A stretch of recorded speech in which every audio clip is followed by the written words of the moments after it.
આ પત્રકાર પરિષદમાં ગુજરાત સરકારના કેબિનેટ મંત્રી અને વલસાડ જિલ્લાના પ્રભારી મંત્રી શ્રી નરેન્દ્રભાઈ પટેલ મુખ્યત્વે ઉપસ્થિત રહ્યા હતા।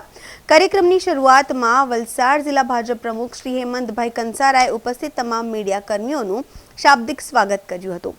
આ પ્રસંગે વલસાડ ડાંગના સાંસદ અને લોકસભાના દંડક શ્રી ધવલભાઈ પટેલ, प्रदेश भाजपा उपाध्यक्ष और धरमपुर धारासभ्य श्री अरविंदभाई पटेल, प्रदेश मंत्री श्रीमती सोनलबेन सोलंकी तथा धारासभ्यश्रीओ श्री भरतभाई पटेल और श्री जीतुभाई चौधरी विशेष रूपे उपस्थित रह्या हता।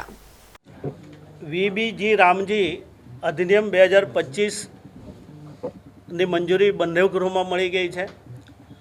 આવનારા દિવસોમાં જે જૂની મનરેગા યોજના હતી એ જ યોજનાની અંદર કેટલાક સુધારા વધારા કરીને મજૂરોને 100 દિવસના બદલે 125 દિવસની એને રોજગારી મળી શકે, રોજગારી સાથે અનેક સારા કામો કરીને ગામનો વિકાસ થઈ શકે એવા શુભ હેતુ સાથે આ અધિનિયમ બન્યો છે। આ અધિનિયમમાં અનેક પ્રકારની જોગવાઈઓ કરવામાં આવી છે। કોઈ છેતરપિંડી નહીં થાય, ગેરરીતિ નહીં થાય અને ગેરંટી સાથે લોકોને રોજગારી સાથે ગામનો વિકાસ થાય એને પૂરેપૂરું ધ્યાન રાખવામાં આવ્યું છે। વિપક્ષો દ્વારા જે ગેરમાર્ગે દોરવાના પ્રયત્નો થઈ રહ્યા છે, તો આપની પાસે અપેક્ષા છે કે આ યોજના બિલકુલ ગેરંટીવાળી યોજના છે, ગામના વિકાસને પણ ધ્યાનમાં રાખવામાં આવ્યો છે। એટલે કોઈપણ પ્રકારનો આ યોજનાની અંદર ગામજનો કે મજૂરોને અન્યાય થતો નથી, ઉલટો ફાયદા થવાના છે એ હકીકતમાં છે। હરહંમેશ માટે નરેન્દ્રભાઈ ગરીબોને ધ્યાનમાં રાખ્યા છે। ઉજ્જવલા યોજના હોય, અન્ન યોજના હોય, આયુષ્માન કાર્ડ હોય કે પછી આવાસ કે શૌચાલય જેવી અનેક યોજનાઓ સાથે ગ્રામીણના લોકોને સર્વાંગી વિકાસમાં ભારત સરકાર કેવી રીતે મદદરૂપ થઈ શકે એ પ્રકારની ચિંતા કરવામાં આવી છે, જેથી આ યોજના પણ આવનારા દિવસોમાં ઐતિહાસિક યોજના એટલા માટે અમે માની શકીએ છીએ કે વિકાસની સાથે સાથે ગેરંટી સાથે લોકોને રોજગારી કેવી રીતે મળી શકે એ પ્રકારના આ અધિનિયમની અંદર જોગવાઈ કરવામાં આવી છે। જે આજે ખાસ કરીને વલસાડ જિલ્લા અંતર્ગત અમારા પ્રભારી મંત્રી નરેશભાઈ પટેલના અધ્યક્ષસ્થાનમાં વીબીજી રામજી વિકસિત ભારત રોજગાર અને આજીવિકા મિશન ગ્રામીણની ગેરંટીનું બિલનું આજે પ્રેસ કોન્ફરન્સ રાખવામાં આવી હતી।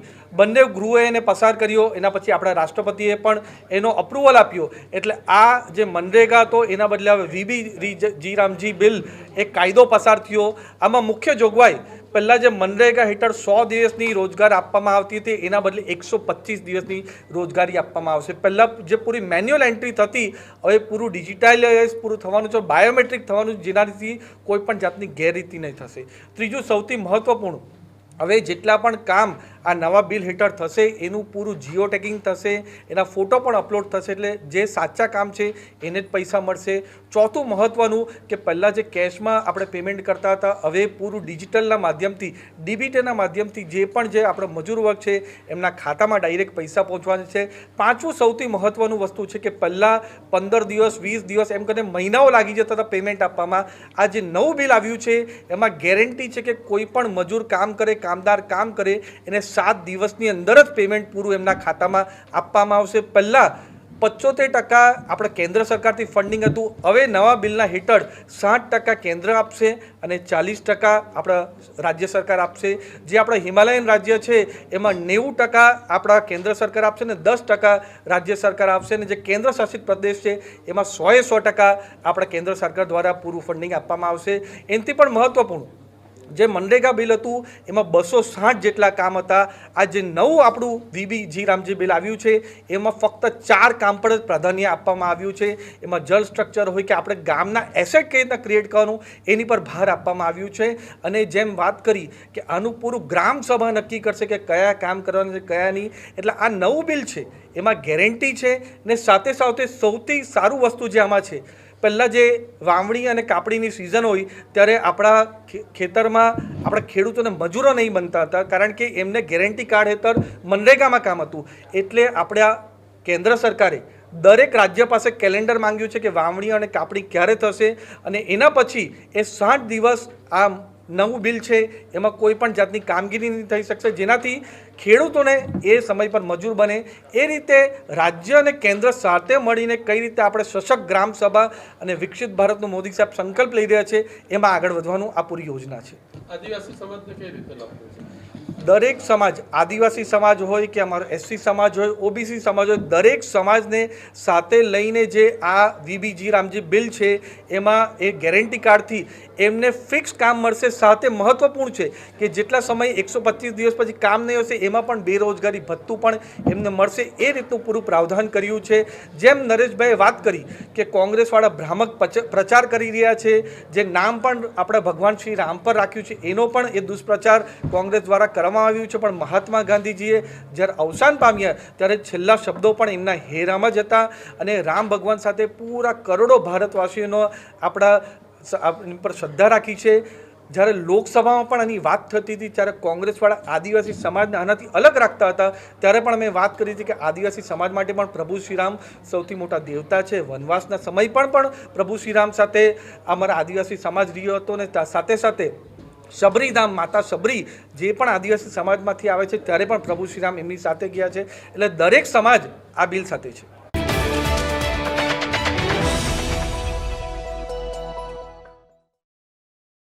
જીઆઈડીસી ઔદ્યોગિક વિસ્તારનો એન્જિનિયરિંગ ઝોનમાં સમાવેશ થાય છે, પરંતુ છેલ્લા કેટલાક સમયથી વાયુ પ્રદૂષણ અને જળ પ્રદૂષણમાં વધારો થતાં ન કેવલ સ્થાનિક વિસ્તારના લોકો પણ નિર્દોષ પશુ પક્ષીઓ પણ ભોગ બની રહ્યા છે.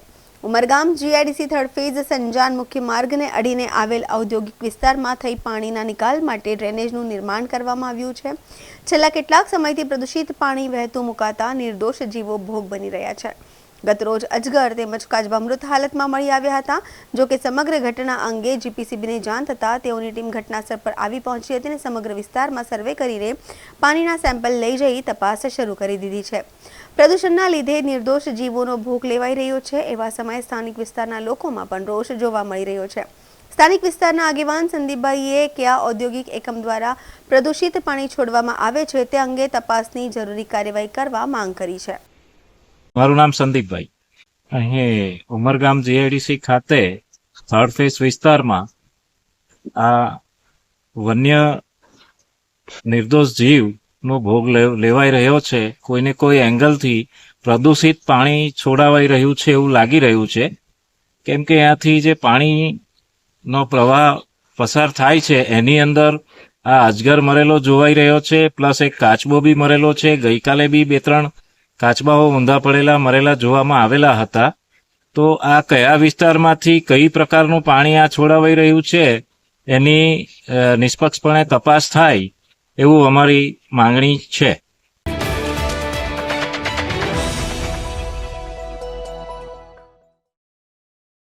વલસાડના ચીખલા ગામની ઘટના. ચીખલા ગામ પાસે કારનું સ્ટીયરિંગ વ્હીલ જામ થઈ જતા કારે મારી પલટી. વહેલી સવારે બજારથી પરત ફરી રહેલા કાર ચાલકનું સ્ટીયરિંગ વ્હીલ થયું જામ. સ્ટીયરિંગ વ્હીલ જામ થઈ જતા કાર ચાલકની કાર 4 થી 5 જેટલી પલટી મારી હતી. કારમાં સવાર કાર ચાલકનો ચમત્કારિક રીતે બચાવ થવા પામ્યો છે.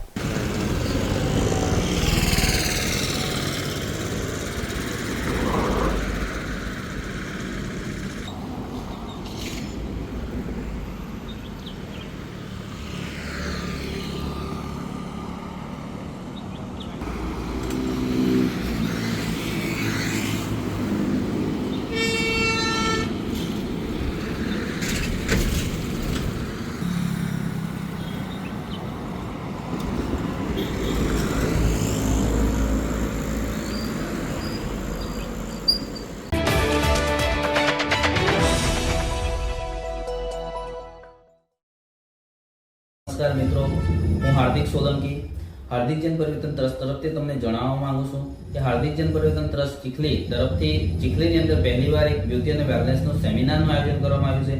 એ સેમિનારની અંદર ઇન્ટરનેશનલ આર્ટિસ્ટો ભાગ લઈ રહ્યા છે કે જેના દ્વારા તમે તમારા ગ્રોને કેવી રીતે આગળ વધારી શકો, તમારા બિઝનેસની અંદર તમે ગ્રો કેવી રીતે લાવી શકો. એના માટે નીલમ પટેલ, શેતલ ભંડારી, દ્રષ્ટિ બારોટ જેવા આર્ટિસ્ટો તમને માહિતી આપશે કે તમારી સ્કિલને તમે ડેવલપ કેવી રીતે કરી શકો, તમે પોતે સ્વનિર્ભર કેવી રીતે બની શકો, એના વિશેની માહિતી તમને આપવામાં આવશે. સેમિનારમાં ભાગ લેનાર દરેક વ્યક્તિ માટે અમે 299 રૂપિયા ટિકિટ પ્રાઇસ રાખેલી છે. 299 માંથી 250 રૂપિયાનું પ્રોફેશનલ ખનક તરફથી ગિફ્ટ આપવામાં આવશે અને લંચ ઇન્ક્લુડિંગ કરવામાં આવ્યું છે. સેમિનારમાં ભાગ લેનાર દરેક સભ્યને અમારા દ્વારા આ રીતેનું એક સર્ટિફિકેટ આપવામાં આવશે જે ભારત સરકાર માન્યતા પ્રાપ્ત કરનાર સંસ્થા તરફથી તમને આપવામાં આવશે.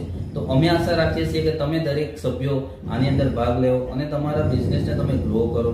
તે સિવાય હાર્દિક જૈન પરિવર્તન ટ્રસ્ટ દ્વારા ઘણા બધા પ્રોગ્રામ ચલાવી રહ્યા છે. સ્વનિર્ભરતા અંતર્ગત જોઈએ તો સીવણ ક્લાસ, બ્યુટી પાર્લર, તેમજ ગૃહ ઉદ્યોગ માટે પાપડ, અથાણા મેકિંગ, મીણબત્તી મેકિંગ, એવી રીતે ઘણા બધા સ્વનિર્ભરતા તરફ લઈ જનારા પ્રોજેક્ટ અમે ગામની અંદર જઈને ટ્રેનિંગ આપી રહ્યા છે. તો અમે આશા રાખીએ છીએ તમે, તમારો પરિવાર તેમજ તમારી સમાજના દરેક વ્યક્તિ અમારી સંસ્થા સાથે જોડાવો અને તમે પોતે પગભર કેવી રીતે થઈ શકો એની માહિતી લેવો. તો એના માટે ફરીથી અમે તમને આમંત્રણ આપીએ છીએ કે અમારા સેમિનારમાં ભાગ લેવો અને તમે તમારા બિઝનેસને ગ્રો કરો. જય હિન્દ, જય ભારત.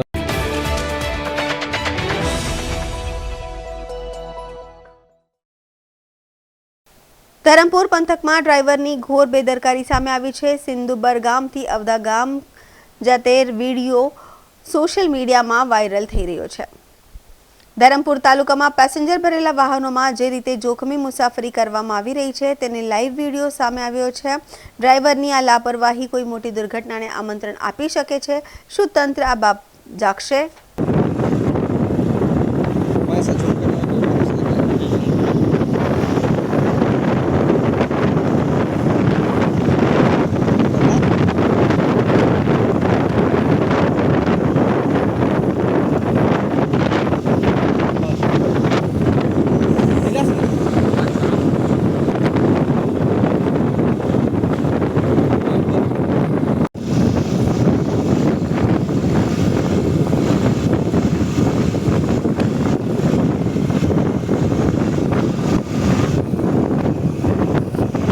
चालूमा फोटा पाडला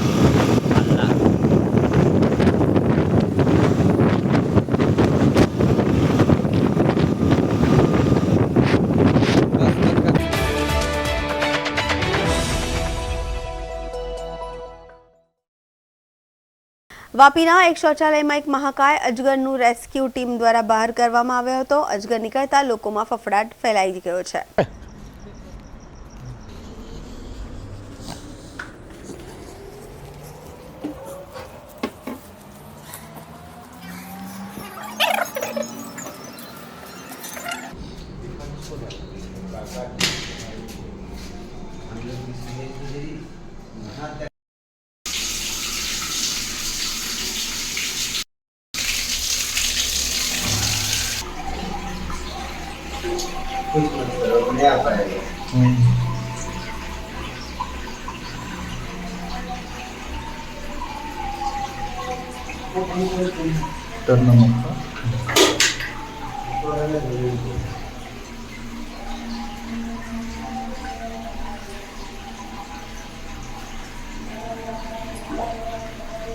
भूख लेकर आया कौन सी का